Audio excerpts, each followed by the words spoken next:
How Wall Street veteran Scott Barbrack went from trading floors to trendy tables. Scott Barbrack grew up in New York City. I've always loved the energy of this place.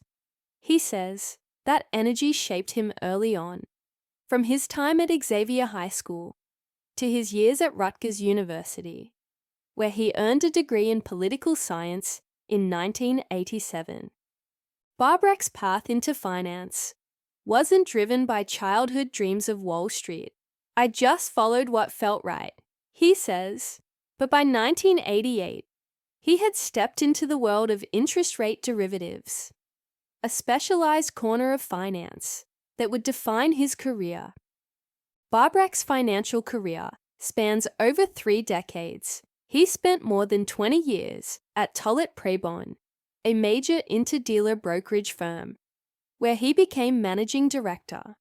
His focus was on USD interest rate swaps, a critical part of the fixed income markets. In 2024, he transitioned to a new role as senior managing director at another leading brokerage. It's still fast-paced, still sharp. The markets don't wait for you, he says. Colleagues endorse him for his deep understanding of complex trades. But for Barbrack, it's less about praise and more about longevity. You show up every day, you try to get it right. Somewhere along his finance journey, Scott took an unexpected detour into restaurants. He became a partner in the Lion NYC, a high-end spot in Greenwich Village, known for its celebrity regulars and coverage in Page 6.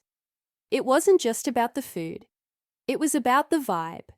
He explains. You'd have athletes and actors there on any night. That brief chapter let him explore something very different from bond spreads and trading desks. It was chaotic, but in a good way. Scott also dipped into fashion, backing UK menswear brand Pretty Green, founded by Liam Gallagher of Oasis. The label was a mix of rock and style. It was a cool concept. Music and fashion have always influenced each other, Scott says. The company was later sold, but Barbrack sees his involvement as another way he explored culture outside the trading floor. Barbrack has remained closely connected to Rutgers University, especially its athletics programs. I'm all in on Rutgers sports, he says with a smile. He's been a regular supporter and donor, alongside contributions to Xavier High School. I give because these places shaped me, he adds. It's not about plaques or recognition. It's about giving others a shot.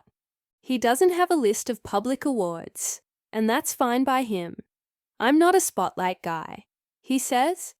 Just someone who's been around, doing the work. Away from the markets, Barbrack enjoys cooking, fishing, scuba diving, and travel. I like getting out on the water. It clears the head, he says. These interests aren't hobbies as much as habits that bring balance to a busy life. He's also a devoted New York Rangers fan. I've been with them through the ups and downs. That's loyalty. When asked about advice for someone entering finance today, Barbrack keeps it simple. Learn fast, stay humble, and don't fake what you don't know, he says. He also emphasizes the importance of staying grounded. It's easy to lose track of who you are in this business. I've seen it happen. Scott Barbrack's story isn't one of viral success or flashy reinventions. It's a steady climb, a mix of markets and moments, of trading desks and restaurants, of suits and leather jackets, and it's still being written. I've always followed my instincts, he says. That's gotten me pretty far.